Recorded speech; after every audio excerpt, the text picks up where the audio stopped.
सरकारचा कमी करा. नमस्कार, मी योगिता चव्हाण, डिजिटल महाराष्ट्र संध्या न्यूजची प्रतिनिधी.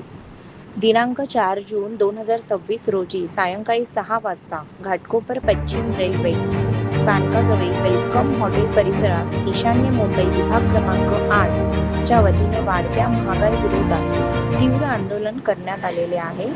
कमी करा, कमी करा, महागाई कमी करा, महागाईचा राक्षस हटवा, रोजचे झाले महाग, जीवन जगणं अवघड अशा घोषणांनी परिसर दणाणून गेलेला आहे.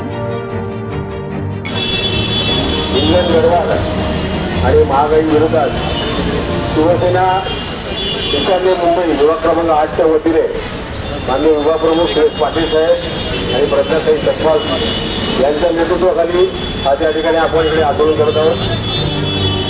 संपूर्ण देशभरामध्ये लोकांची जी भावना आहे ती फार तीव्र आहे आणि पवार साहेबांनी सांगितल्याप्रमाणे 2014 साली या देशातील नागरिकांनी फार मोठ्या आशेने या मोदी सरकारला निवडून दिलेलं आहे की जो काही महागाई याची कमी होईल, भ्रष्टाचार देशातला कमी होईल, आपल्याला सोन्याचे दिवस होतील, प्रत्येक नागरिकाच्या खात्यावर 15 लाख जमा होतील, दरवर्षी 2 करोड युवकांना नोकऱ्या मिळतील, अशी अनेक त्यांनी आश्वासनं दिली आणि त्या आश्वासनाला बळी पडून आपण पण त्याच्यामध्ये होतो.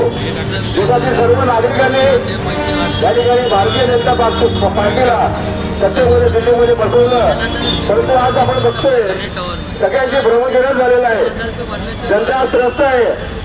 या युद्धाच्या कारणाने मला आणि इतर अनेक कारणं सांगून आज देशामध्ये इंधन दरवाढ केली जाते आणि इंधन दरवाढीमुळे सर्वसामान्यांच्या जीवनावश्यक वस्तू आहेत त्यांचे भाव वाढत चाललेले आहेत आणि आज घर चालवणं आज आमच्या महिला माता भगिनी आहेत आणि सगळ्यांना पुरुषांना या ठिकाणी कुटुंब चालवणं कठीण होत चाललेलं आहे आणि या दरवाढीच्या विरोधामध्ये शिवसेना नेहमीच रस्ते उतरून आलेली आहे आणि म्हणून आज आपण या ठिकाणी ईशान्य मुंबईच्या वतीने या भारतीय जनता पार्टी आणि मोदी सरकारच्या विरोधात त्याचा निषेध करण्यासाठी आणि लवकरात लवकर ही दरवाढ त्यांनी कमी करावी यासाठी या सर्वसामान्य नागरिकांच्या वतीने या ठिकाणी शिवसेनेने हे आंदोलन घेतलेलं आपण बघतोय की या ठिकाणी सर्वसामान्य नागरिक सुद्धा या ठिकाणी थांबून या आंदोलनामध्ये सहभागी होत आहे.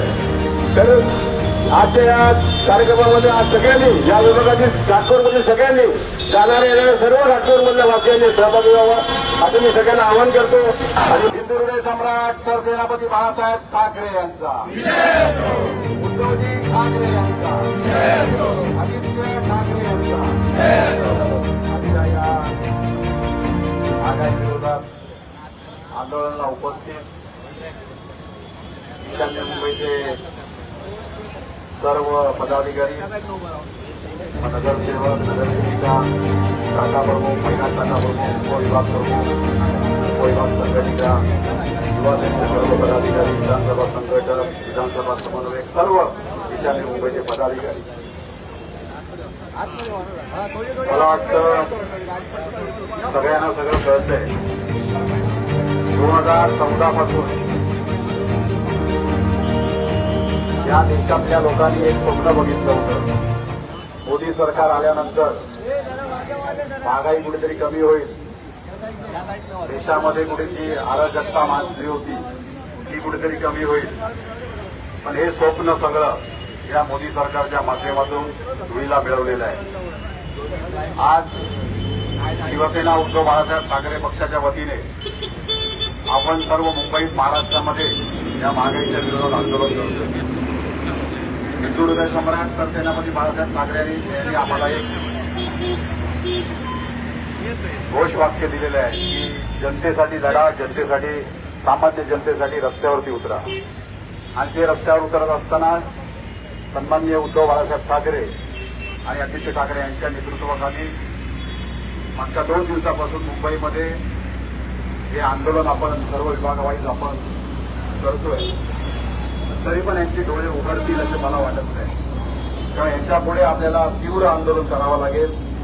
कारण आज पेट्रोल, डिझेल, गॅस यांचे जे भाववाढ झालेली आहे, मागच्या 4 दिवसांमध्ये तर 4 वेळा पेट्रोल आणि डिझेलचे भाव वाढले आणि हे कुठेतरी लोकांना फसवण्याचं लढाई झाली. त्यामुळे आपल्याला गॅस, डिझेल, पेट्रोलचे भाव वाढवले. यांचं नियोजनच बरोबर नाही. 2014 पासून हे सत्तेत आहे. आज 12 वर्ष झाली मोदींना आपण सत्तेवर बसून.